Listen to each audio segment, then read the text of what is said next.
This is Shared Accounts with CU Times. I'm Michael Ogden, editor-in-chief at that publication, CU Times. Here's a question for you.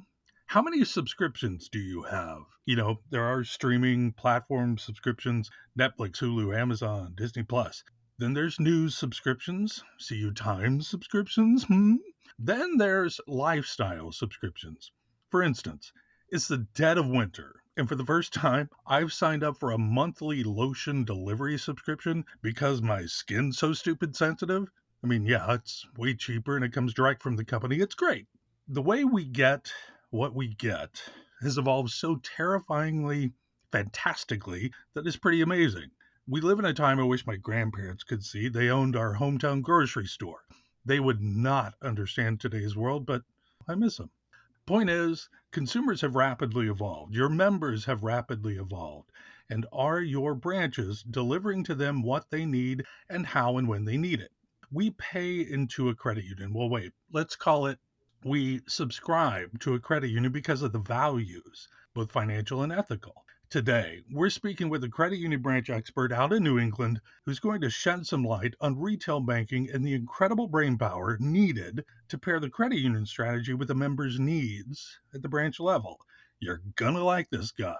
Coming up next, welcome to Shared Accounts with CU Times.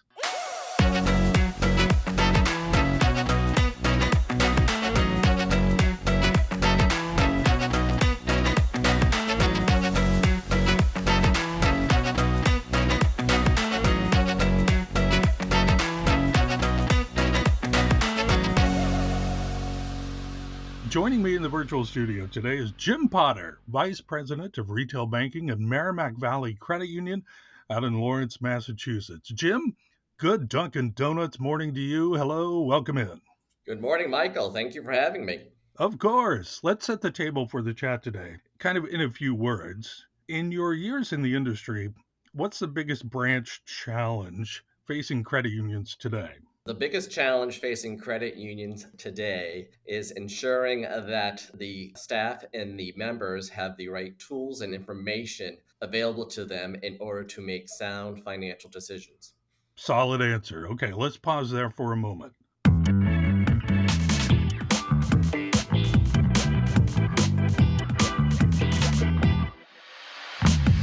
I want to share some exciting information on a bold new digital publication we launched late last year. It's called the Executive Briefing. As the name suggests, this monthly newsletter, available by subscription only, is comprised of exclusive editorial content and analysis of credit union data and trends and news, information you will not find online. It's only available to subscribers. You'll have immediate access to an abundance of content to help grow your organization and better serve your members. This month, we are digging into credit union branch data at a state level to help you and us visualize where credit unions are growing and shrinking their footprint. In March, the executive briefing will focus on DEI leadership. Is it working? To subscribe, go to cutimes.com/subscribe or click on the subscribe tab on the CU Times homepage. It's one of the new ways we're expanding our CU Times digital world for you. Check it out, the executive briefing at cutimes.com/subscribe. Jim, you are a shiny new employee with Merrimack Valley. What's your impressions of your branch network so far? The branch network here at Merrimack Valley is great, with 19 retail branch locations and 7 SEG branch locations spanning throughout eastern Massachusetts and southern New Hampshire. Each branch is uniquely different in its own way and located within a diverse community. Internally, there's a great culture of support and passion for what is right for the member, which is so great to see. There is a great diverse workforce here at Merrimack that truly collaborates and work off each other's strengths and experience. There truly is a feeling that Merrimack Valley Credit Union is the best place to bank and the best place to work. That's great to hear. Now, I called you a shiny new employee. That does not imply that you are 20 years old. I'm not saying you're old either, but let's talk about your history for a bit. Sure. Kind of give us a lay of the land of your credit union background. Well, I'll have to start off, Michael, that I am a former banker. Please don't hold that against me. Nope. I grew up within the retail branch network at a couple banks here in the Boston area, holding every position in the branch, starting out as a teller, customer service rep, vault attendant, assistant branch manager, and branch manager, working my way up to a cluster branch manager. But about 22 years ago, I made the leap to the credit union industry and have not looked back. I joined Hanscom Federal Credit Union as the VP of Operations, and my responsibility was to oversee the branch network and back office operations. I was specifically brought in to build a sales and service culture and to transition the branch culture to being proactive versus reactive. And I'm sure you're fully aware, but in the credit union, you wear many hats, which I appreciated greatly. I wore many hats, and I learned a great deal about the credit union industry and how to run a successful financial institution. All right, I appreciate the background there because we're going to dive into some of that. From your historical perspective, then, can you describe how the function of a credit union branch has changed from then until now? Oh, yes. The function of the branches changed tremendously from when I was a teller to now. With technology and the changing member consumer behaviors and needs, the branch has transitioned from a purely transactional to a more of a consultative information and financial education place. So, yeah, I would almost say it's like going to your financial therapist now. I look at my branches now as financial education centers, financial centers. Okay, so you started at Merrimack just some weeks ago. Yeah? Correct. All right. What are some of the priorities that are revealing themselves to you and your retail banking brain? Michael, to me, it's all about people, processes, and technology. As it relates to people, my primary focus is on increasing member engagement and employee engagement. From the member perspective, my focus is truly on the member, on financial education and providing the information they need, the products and services that will meet their need throughout their lifetime from cradle to legacy. Simple as that, it's all about providing education, guidance, and options, building relationships, and increasing engagement. From the employee perspective, it's all about creating an environment of growth, development, and support, building a team that is passionate about the well being of others, members, and fellow employees, supporting each other. It's truly about people and building relationships. What I mean about processes, it's all about streamlining processes and creating a culture of continuous process improvement. We as consumers like things easy and fast. That will make the best member experience. So, the more we can create a seamless experience within the branch network, actually, not only just the branch network, but across all access points, I think it's critical in today's financial institution environment. And of course, I'm sure you well know that technology has changed a great deal and it will continue to change. And we need to be on board and continue with that change. And if we do it right, we'll be able to cultivate member advocates and continue to grow. With those three priorities you've laid out, and you hit on it a little bit, but how are you going to tackle those? And of those three, is there a actual number one priority and a number three? Or are they all the same? One step at a time, but my number one priority is people, both from the member perspective and the employee perspective. And along with that will come the investing in technology and improving our processes to make members and employees' lives easier. What's so appealing to you about retail banking? I kind of allude to it already. It's the people. It's the connection between employees, members, and the communities in which the credit union serves. To me, again, it's all about information, financial education, and the passion to help and support others. We as an industry have a great opportunity to provide clear, understandable information with unbiased financial guidance while offering financial products and services that really, truly improve the financial well being of members in the communities we serve. It's more important today than it ever has been. May I ask why you think that is? I believe there's a lot of information out there online, on mobile, social media, and branch, and sometimes it's not as clear and concise. And we as consumers, we read and obtain information differently. So we need to be aware of that. So everyone listens, hears some things differently. They really do. All right, not to get all judgy about things, but what do you feel like you and other credit union executives should be doing better when it comes to your jobs navigating this branch network? Good question. And I liked your word judgy. When I think of the retail branch and banking experience, I truly believe in a hybrid model. What I mean by that is for financial institutions to be successful, they really should have a visible retail branch network coupled with a robust online mobile digital offering. Consumers want access to information and data, whether it's in person, online, or their mobile device. I strongly believe in updating branch locations to a more modern look. Gone has the teleline that I was used to many, many years ago. The look and feel of a branch really needs to be a modern look, more comfortable, where consumers feel comfortable coming in. Updating online and mobile digital capabilities and working together, I think would be success. But of course, both of those require a lot of resources. To kind of digress a little bit, I've talked to some credit union executives really with the message of staffing for what you want to achieve. Do you think about that? I think about it daily, actually, looking at different branches in the communities we're in, looking for the consumer's needs for that community in the right staffing level and the correct role and responsibilities of the staff. All right, let's harken back again in history to your days as a branch manager. I mean, think about yourself then, all right? And what do you recall about the differences in that job between then and now, besides the amount of hair you might have had? When I was a branch manager many, many years Yeah, ago, yeah, yeah. back then, it was all about ensuring that the branch was open and operationally sound, making sure that the employees were providing the best service in doing transactions.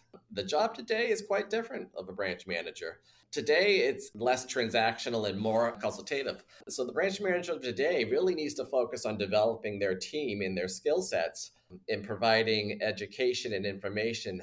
It's more about building community and getting out in the community and being involved in the community. Yes, there's still some transactions, and that will always be, but I think it's more of being there, being truly managing a financial advisory center. To put you on the spot just a little bit, do you have an idea of where you think the branch manager position will go from here?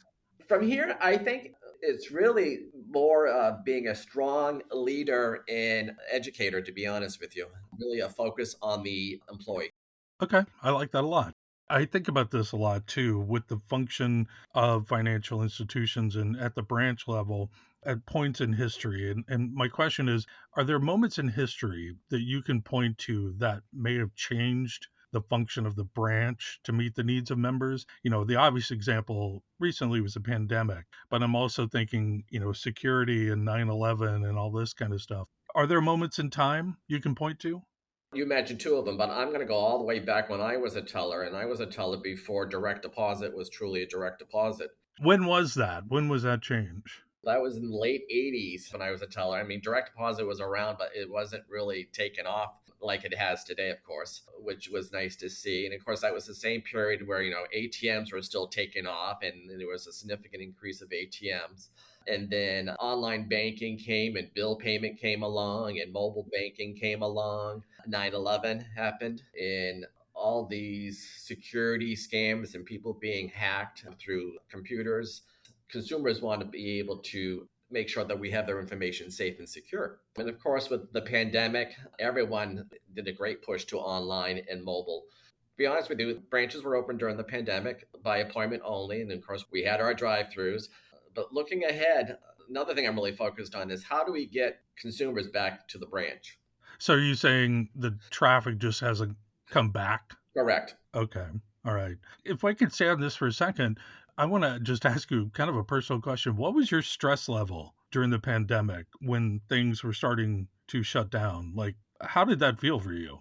Initially, it was very stressful. Like, how are we going to continue to serve our members and also take care of our employees? Of course, overnight, our back office staff were transitioned to work from home. However, our branch employees were still required to come in. So there was big stress there because, the branch employees, they want to feel safe. Unfortunately, as a branch employee, you can't work from your home. But I actually came in every day because I felt as a leader, if I was going to have my branch employees be here, I needed to show that I was here as well. So I thought that was very important. We made it through. Yeah, we did. I mean, it's actually a little scary to go back in time to those days. Ugh. All right, looking at today, what do members truly want and need from the credit union branch, and how are you giving them what they need? And the consumers are different in every way, but we really need to be able to touch all consumers. So consumers really want to feel valued.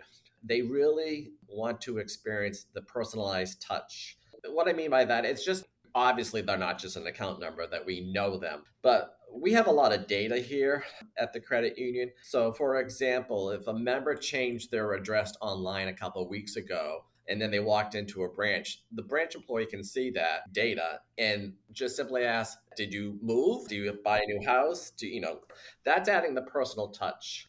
Consumers they want access to clear, understandable information, as I said before. They want their transactions to be fast, accurate, and seamless.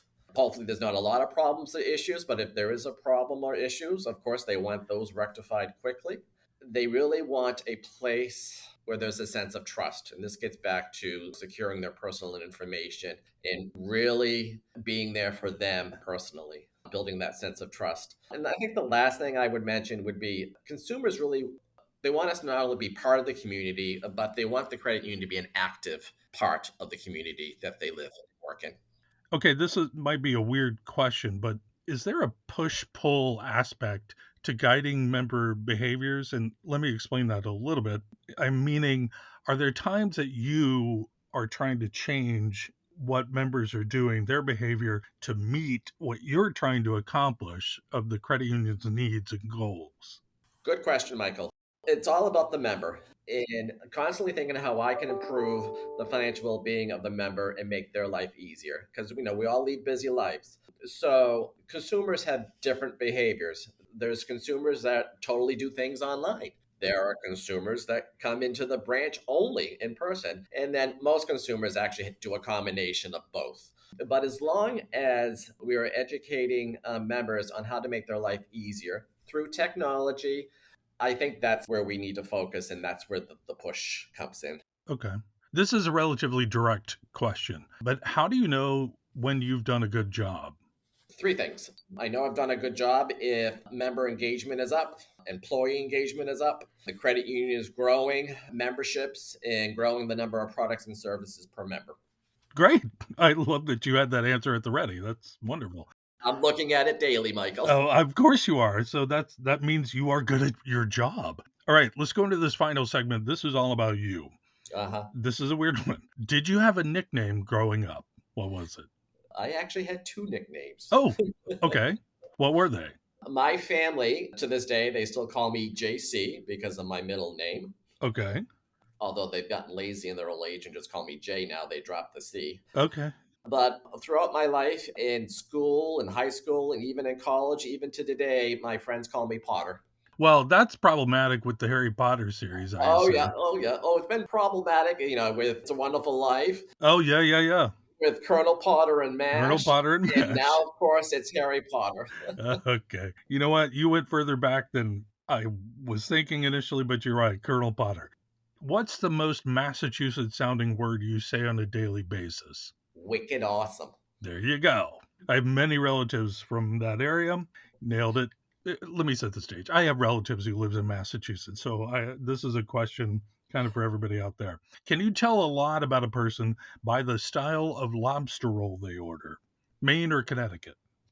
Yes, you can. I have had both, and it's most definitely Maine. And so what do you think of a person when they order a Connecticut lobster roll? I'm like, why are you doing that? You should go up to Maine. It's not that far away. Yeah, totally agree. Okay, New England is big on holidays. They really celebrate the hell out of a lot of holidays. What's your favorite holiday up there? Obviously, my favorite holiday up here is Christmas. When I grew up, it used to be we had a lot of snow and it was always a white Christmas, but lately we haven't had a lot of white Christmases. Yeah, it's a little rare out there. Uh-huh. Okay, what's the last movie you watched? Last movie I watched with my family was American Fiction. I would highly recommend it. Ooh, okay. I'm going to put that on my list. I have not seen that one. What was the first album you ever bought? Michael, now I'm going to really show my age. Yeah, let's. Elton John's Goodbye Yellow Brick Road. Oh, I just listened to that the other day. Great. What was mine? I'll show my age. Mine was Disco Duck by Rick Dees. Oh, okay. I It was remember a that. 45. Yep. But no, the Yellow Brick Road album, great. Yep. Oh, awesome. Jim Potter, everybody, Vice President of Retail Banking at Merrimack Valley Credit Union in Massachusetts. Jim, thank you for sharing your time and knowledge with us today. Thank you, Michael, for having me. Loved it. Okay, everybody, please subscribe to Shared Accounts with CU Times anywhere you get or listen to your podcast, Apple, Spotify, Google, wherever. You know how it works. And if you want to rate us, we'd love the feedback and get some of those stars. For those of you with questions or comments, feel free to email me at mogden@cutimes.com. Also, if you want more data-driven details on credit union branches, subscribe to our executive briefing, where you will get exclusive editorial nerdy analysis on that and other big issues each month delivered directly to your email. Thank you to our producer, Zach Nyheisel. Join us again next week as we continue our discussions about credit union branches. Until then, thanks for listening.